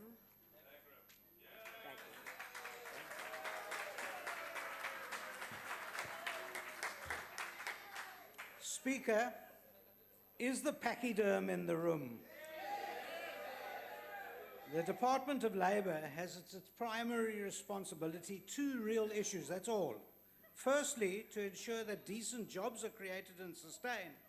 And secondly, that fairness, productivity and safety is ensured at the workplace. Our minister and in turn officials of the department have failed. Our minister, we know that over 9 million South Africans are looking for jobs and cannot find. We also understand that monthly people are being retrenched as unemployment bites deep into our citizenship. Despite the horrific unemployment figures and 50% of our youth being unemployed, our ministry sees fit recklessly to firmly place a national minimum wage on the table. Horrors. Our Treasury tells us that this will lead to further job losses. The DA is calling for a sectorial minimum wage to ensure that we don't have bloodshed in the sectors, such as the clothing sector.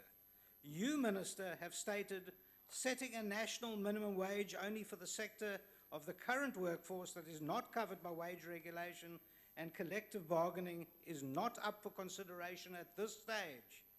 It is pleasing that you use the words "at this stage." Minister, are you waiting for devastation at the workplace before you start considering? By then, it will be too late. I implore you, go back to the various bargaining councils, get feedback from their directors as to how that industry in that particular sector might suffer if a minimum wage is introduced. Minister, you and I disagree heavily on the role and the need of labor brokers. Despite this, both you and I enjoy meals in this august institution prepared and served by labor brokers. We both enjoy neat and clean offices serviced by labor brokers. In fact, the majority of the work done in this house is through labor brokers. Indeed, one of the services that you deign to bring in-house is security. Unfortunately, bringing these services in-house, we see how you are unable to step in as a fair and reasonable employer. There's an ongoing dispute between the security of this house and the institution. I have here today a large proportion of our security personnel who are working hard under increasingly difficult circumstances, who are being prejudiced because they're earning 20% less than the new so-called waiters that you brought in specifically to eject the EFF. The whole system is riddled with worms. I specifically ask you and ask our unsung, badly affected security personnel to stand up. They're with us in the House. And may I introduce them to this House and to alert the House how severely prejudiced they have become. Indeed, we have heard that Parliament has informed our security that they will not be getting an increase due to various constraints. Minister, you state that there is no conclusive evidence suggesting that the introduction of the national minimum wage will result in mass retrenchments in the businesses belonging to those bargaining councils, and that you may already have set wages below the national minimum wage level. When you do have conclusive evidence, when there is a mass retrenchment, don't you think it'll be too late? If we lose another 2 million jobs, we will probably have the worst nightmare you can imagine. Minister, you state, we are aware of the risk of possible job losses. If you are aware, and you happen to be wide awake, you would be very hesitant before you come across and lead us into this bad, bad tsunami.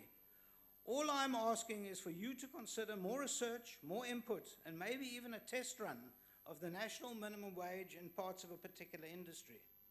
Minister, you also state that to mitigate the risk is the exemption provisions for those employers who have sound business cases.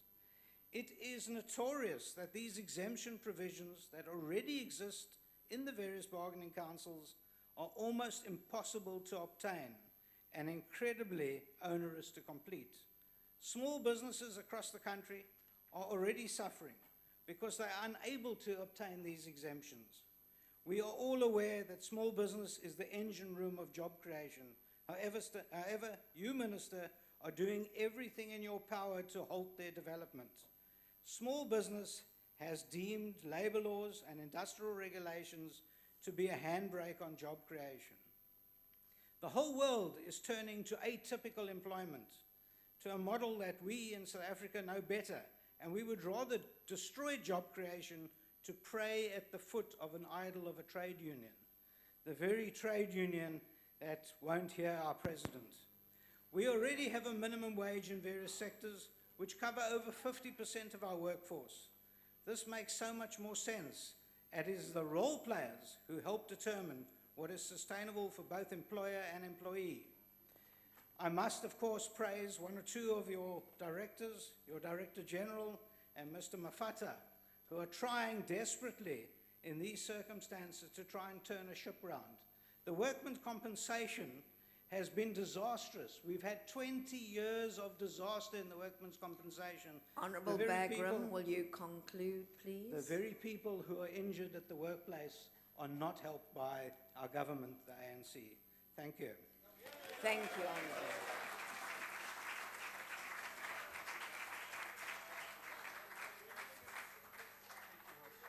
Thank you. Honourable Lalilwa? Oui, Lalilwa.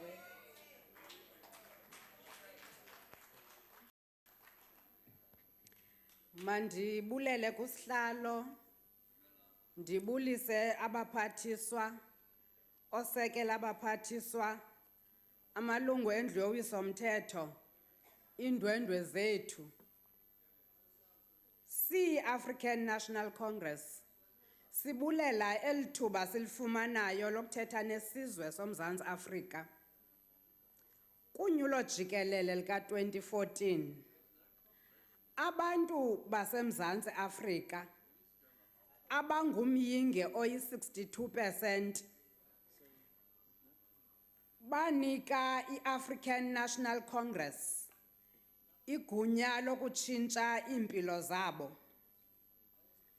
Mhla seza kule ndlu yowiso-mthetho, sasiphethe umyalelo ovela kwiimpula zikalujaca wokuba size kuqulunqa imithetho ezakusa iinkonzo ebantwini, ngakumbi abo bangathathi ntweni. Kungenxa yesi sizathu ke, apho thina malungu e-ANC, xa sikwikomiti, eyethu inxaxheba iba kukwakha, asinalo ithuba lokusoloko sijonga amakhwiniba neziphene zamanye amaqela kuba ukwenje njalo akuzisi misebenzi kwaye kungagxothi nendlala. Sinoxanduva lokuba ngumzekelo. Siqiniseke ukuba isebe liwenza ngokufanelekileyo umsebenzi walo. Kunjalo nje asinalusini kuye nabani na owenza intlupheko yabantu beli lizwe umchankcatho wakhe oya kwilizwe lobisi nobusi. Masitsho ke singafihli makhuba ukuba thina siyalixhasa olu hlahlo lwabiwo-mali. Sinezizathu ke.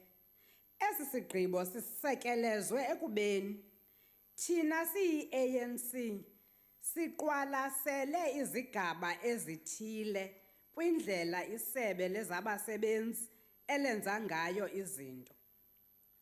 Sinezinto esizilindeleyo ukuba zilenze isebe. Eyokuqala leyoba malikhokelwe ngumgaqo-siseko welizwe eli lethu lingumZantsi Afrika, i-Constitution. Lithi lawufika phaya ligxile ikakhulu kula macandelo. Icandelo lesithoba elithetha ngokulingana. Icandelo leshumi elithetha ngesidima sokuba ngumntu. Icandelo lama-23 elithetha ngobudlelane emisebenzini. Icandelo lama-24 elithetha ngokusingqongileyo. Icandelo lama-27 elithetha ngononophelo lwempilo, ukutya, amanzi nokhuseleko eluntwini ukuze ekugqibeleni ibe licandelo lama-20 elithetha ngabantwana. Athi ke ukuzaphuhle la macandelo omgaqo-siseko, libe isebe lezabasebenzi phakathi kwezinto elizenzayo lenza oku kulandelayo. Kufuneka liqinisekile ukuba abantu bayayifumana imali yembuyekezo athi owasemzini yi-compensation fund. Ilizwe lethu lijamelene nentswela-ngqesho ekwinqanaba eliphezulu. Abanye babo bathe banethamsanqa lofumana umsebenzi, maxa wambi baye bazibone besebenza phantsi kweemeko ezibeka ubomi babo esichengeni. Bakhona abangamaxhoba okwenzakaliswa ngoomatshini okanye izixhobo zokusebenza abazisebenzisa umhla nezolo bengenazixhobo zokuzikhusela. Luxanduva lomqeshi ukuqinisekisa nawuphi na umsebenzi owenzakele emsebenzini abe uyahlawulwa ukukhawulelana nemeko akuyo emva kwengozi leyo. Abantu bakuthi amaxesha amaninzi bayayityeshela le nyewe lide lidlule ithuba elisemthethweni lokuba ubani angafaka ibango lokwenzakala. Siyavuma siyikomiti ukuba kumathuba angaphambili ulawulo lweli candelo lesebe lezabasebenzi ngakumbi nangakumbi apho kunikezelo okanye kweli lezibonelelo i-compensation fund belinako ukuqhwalela bengenzi ngokwaneleyo bade amaxesha amaninzi basebenzise inkxaso yabacebisi i-consultants. Siyancoma ke ngoku kuba siyawubona umahluko. Umsebenzi uyenzeka kwaye bayazama ukuhlawula amabango kwangethuba. Siyikomiti siyayincoma imbono elinayo isebe yokuba lisebenzele ukuhlawula i-95% yamabango aphunyeziweyo kwisithuba seentsuku ezintlanu. Lisebenzele ukuphendulwa kwezicelo ezifuna ukuphunyezwa zingekapheli iintsuku ezili-10, i-pre-authorization requests. Kwakhona isebe malisekeleze ngobonelelo lwabaphulukene nemisebenzi atho wasemzini yi-Unemployment Insurance Fund. Esi sibonelelo masazi siluluntu lwaseMzantsi Afrika asiyomali evela kurhulumente kuphela. Koko wena mntu ungumsebenzi ndawonye nomqeshi niyakhawulelana ukurhuma kule ngxowa-mali. Kungoko ke ingenguye nabani na onegunya lokuthi makanikwe kule mali. Wonke umsebenzi oye arhume kule ngxowa-mali unelungelo lokuzingomba isifuba njengomntu onegalelo kuqoqosho lweli lizwe, kuba le mali bayihlawulayo eneneni yeyabo. Kufuneka ingasisitheli into yoba ngo-2008 ngethuba kugquba uxinzelelo lwezoqoqosho kwilizwe ngokubanzi, i-global economic crisis, bamalunga nesigidi abasebenzi abathi baphulukana nemisebenzi yaze le ngxowa-mali yancedisa ukugxotha ikati eziko. Eli candelo lisoloko lithe gqolo ukuqhuba kakuhle. Nangona kunjalo sisenalo iqela labaqeshi abawutyeshelayo lo mthetho wokubhalisa abasebenzi babo kule ngxowa-mali. Siliqhwabela izandla iphulo lale ngxowa-mali ngokuza nento athi owasemzini yi-labor activation programs, apho baqeqesha abangasebenziyo ababenikela kule ngxowa kwizakhono ezahlukeneyo ezingqamene nemfuno zemo yokusebenza, i-labor market, ze yenze loo nto ukuba njengoba bebephumile baphinde bakwazi ungena kumsinga woqesho. Isebe asithi lingelosi. Malilungise izinto elithe lazibalula njengezinto ezingenza uchaphazele lo msebenzi mhle bawenzayo. Ngokwengxelo yabo nazi izinto ezingaba ngumqobo: ukungathotyelwa komthetho ngabaqeshi, ukurhuqa kweenyawo ekutyikityeni izivumelwano neesitha ezi baye basebenzisane nazo, ubuqhophololo bungenziwa ngabo bafaka amabango abathi ke ngokwaphaya kwela sebe ngu-U119.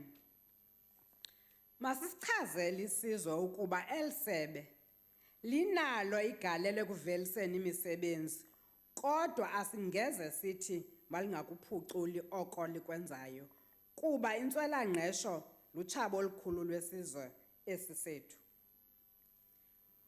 Kukhwabe befike phambi koba ndifike kweli qonga, baneentetho abazenzayo, ezinye zazo endingavumelani ngazo. Kuba ke inyoka ibaleke yatshona emgqunyeni mandiyitsale emsileni ukwenzela uba iphume ibe lapha ngaphandle. Utata uBaygram osuka apha uthi abantu baseMzantsi Afrika bamalunga ne-9 million abafuna imisebenzi. Makhe siriwayinde. Kunyaka ophelileyo lithe isebe xa lithi ezinye zezinto elizawukhokelisa ngazo yi-creation ye-decent jobs. Saxoxa ekomitini sathi, kutheni nizibophelela kwinto engeloxanduva lenu kuphela?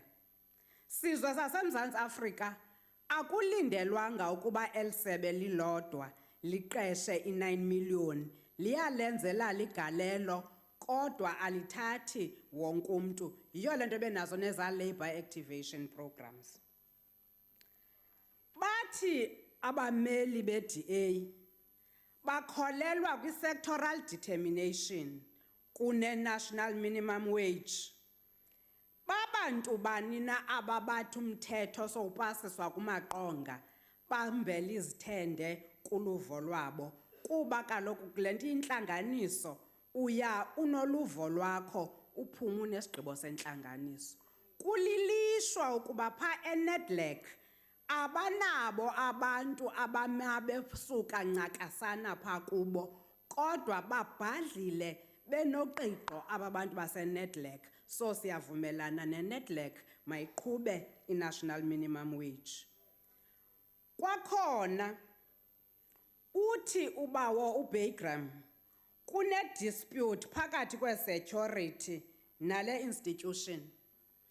Thina bantu ke bayaziyo le nto ithiwa lucinezelo, asithi bona balwazi, kodwa uhlekisa ngentlungu yethu ibe ngathi uyakhathala kanti mhlawumbi usekeleze nto yimbi.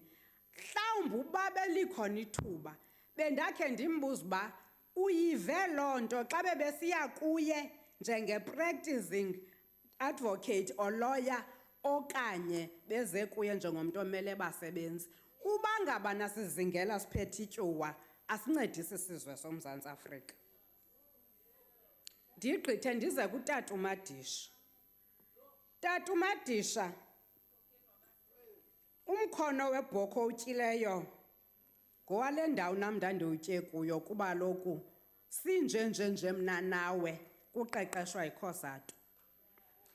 Qha into emasizibuze yona yeyoba emveni koba isiqeqeshile iCOSATU olwa lwazi siphume sayokwenza ntoni nangalo. Kule age sele ukuyo nkokeli eyayisakuba yeyam, njengokuba usuka nolwazi laseCOSATU akungebe ezinye zezinto uzireyizayo uyabhidanisa ucinga usekwelaa khaya loqalana kuba khange wabona amalinge eli khaya lakho liyikhophu lizama ulwela abasebenzi. Andikeva noba kusithiwa ninalo nesetyana elingathi lisondela ekuhoyeni abasebenzi. Tata uMadisha, uthi uyabathanda abasebenzi. Kunebali lonozitshixo beyoncedana neemfuno zakho. Kodwa endaweni yoba embrace njengomsebenzi wangena kuye ngamanqindi, wenza njalo nomntu othanda abasebenzi. Ndidlule ndiye kule nto uyithethayo ye-restaurants eziqesha abantu abangengabo abaseMzantsi Afrika. Kutheni le nto sithi baqesha abantu abangengobaseMzantsi Afrika? Kaloku kukhona imithetho enabo abantu ebanikayo iimpepha mvume zosebenza apha eMzantsi Afrika. Gqibezela ke uba la sentence yakho ubuyishiye esithubeni. Ndinexhala lexesha ndize kuTata uAlberts. Tata uAlberts siyakumema ubokho ucela ixesha. Honourable Lolelwe, please round up. Ubokho ucela ixesha ukhe uye pha eofisini, kwikomiti yethu sikubonise uba siqhuba oluphina uhlobo. Tata uOlis, ndikwazi ungengomntu. Please round up, Honourable Lolelwe. Ndikwazi ungengomntu uvana nocalucalulo. Kodwa le nto ukuthi sisuka kwiZuma stand usibuyisela kwiBantu stand. Hayi sifuna sixabane kungekho mfuneko. Ndiyabulela sihlalo. Thank you.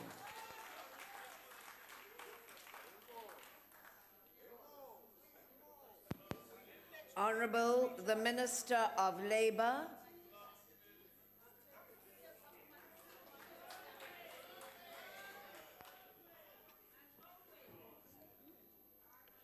Ngiyazibongela sihlalo. Okokuqala ngaphambi kokuthi ngiphelelwe isikhathi ngifisa ukubonga usekela mphathiso uDilizi Ntaba, Nkosi uHolomisa ngesupport anginikezela yona kanye nohlalo wekomiti umama uYengeni kanye namalungu ekomiti ngoxhaso abasinikeza lona siwumnyango ukuze sikwazi ukuqhubeka nomsebenzi wethu. Futhi ngifisa ukubonga ama-social partners wethu, i-business labour and community network abasupporta ngayo, ikakhulukazi abasebenzi ngoba lezi zinto esizenzayo ikakhulukazi eqeqeshweni kwabasebenzi ukuthi bakwazi ukubuye babuyele emsebenzini. Nokwakha ama-schemes esiwabiza ukuthi i-training layoff scheme, i-labor activation program, kanye nokuthi sikwazi ukunikezela imali kwi-productivity SA.